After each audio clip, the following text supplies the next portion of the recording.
The Sale of Goods Act is an act to define and amend the law relating to the sale of goods and extends to the whole of India. It came into force on 1st July 1930. Formerly, the law relating to sale of goods was contained in Section 76 to 123 of Indian Contract Act 1872.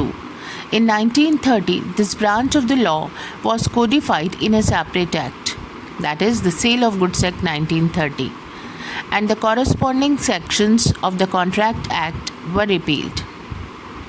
The act is largely based on the English Sale of Goods Act 1893, which in turn is a skilled codification of the English common law on the subject. This is the reason why English authorities are of great help, although technically they may not be binding on Indian courts. Unfortunately, the Act does not contain illustrations which explain or illustrate the various sections. However, several English as well as Indian cases to illustrate the various provisions of the Act are there to help us. So, we are going to start Sale of Goods Act, the Act number 3 of 1930. The scheme of this Act is: Chapter 1 covers Section 1 to 3 and Chapter number 2